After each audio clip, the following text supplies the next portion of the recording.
All right, today we're going to go into value-based pricing and why this is a better method of pricing your offer than some of the other ways of doing it. First, let's talk about those other ways and some of the fallacies that come from that. A common way, especially if you're in a service-based business, is to calculate the time and material.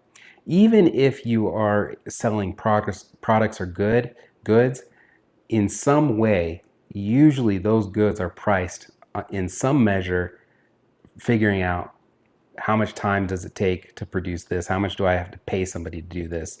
How much does it cost, right? The problem with this is that a lot of people, especially when they first get out into business, is they think about how much they were paid as an employee and they want to give themselves just a little bit of a raise. And so they give themselves a little bit of a raise and then they start undercutting the market, and that serves well for a little bit, but a couple things happen. One, they're leaving money on the table because the consumer willingness to pay is much higher than what they're actually charging.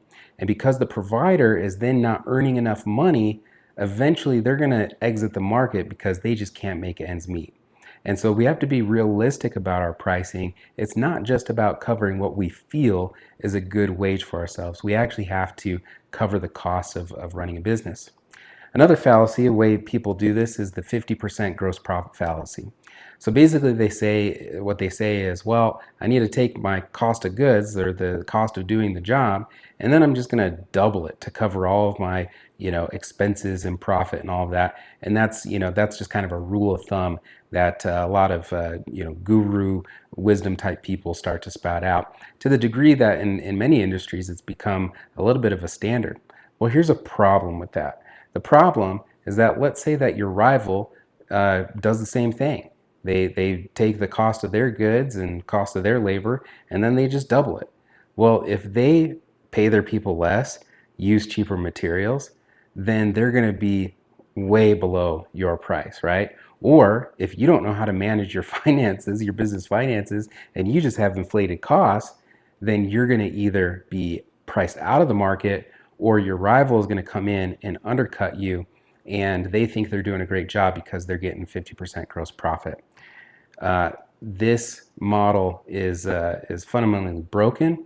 It works well enough if you're able to keep your expenses kind of in line, within that margin.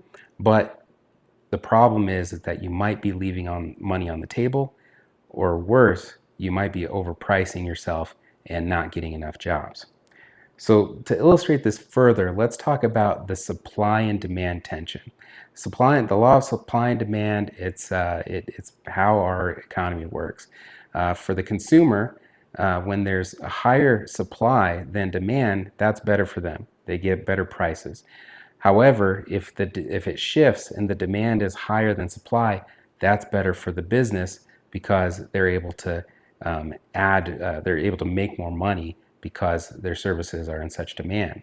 So let's talk about water. Water might be the most important substance on earth, yet because of its unlimited supply, the cost is generally low to free. That is, if you are willing to suck it out of a straw in the river yourself. It's free, but it's pretty cumbersome.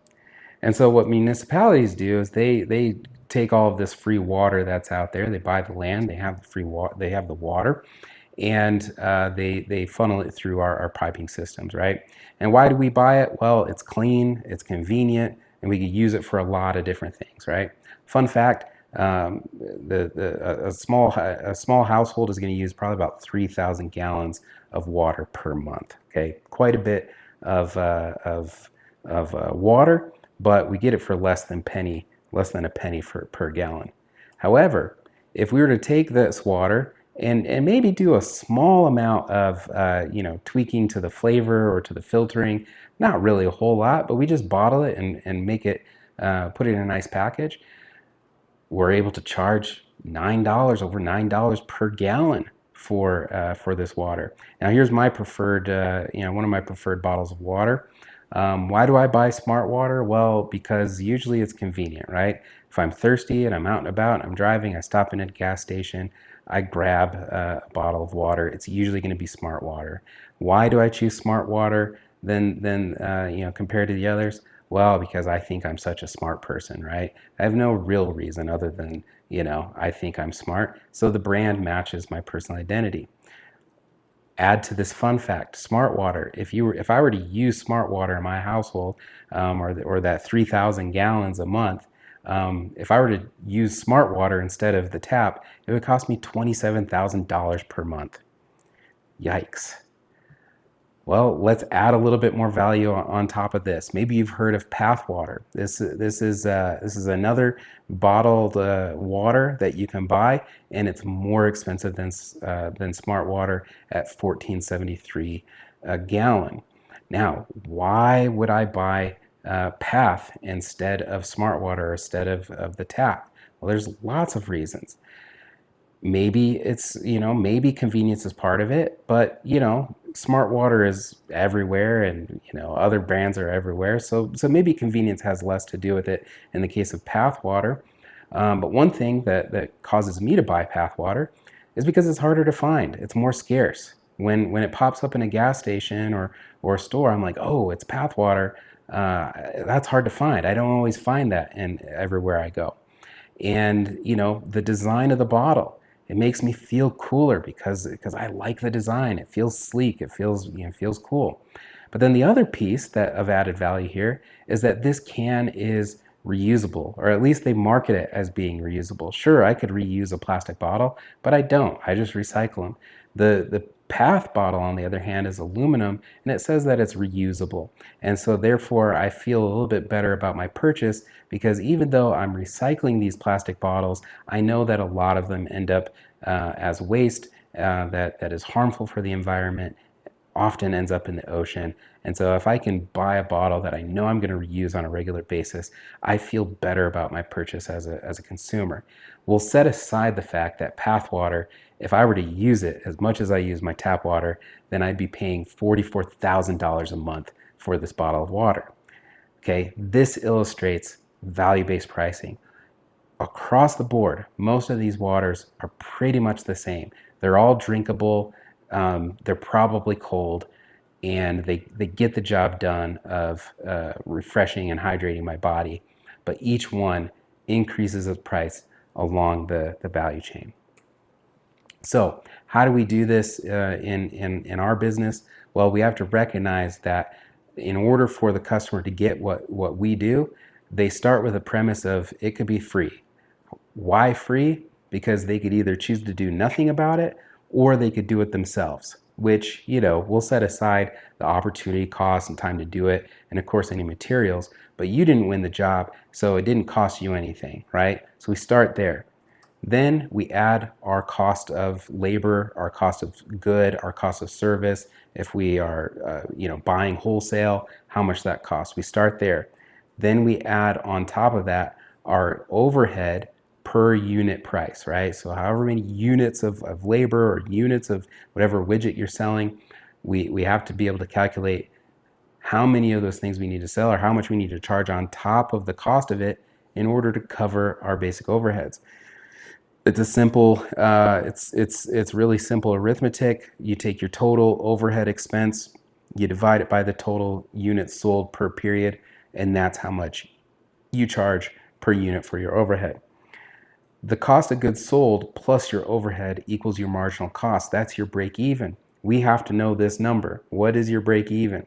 Because any amount above this number is profit.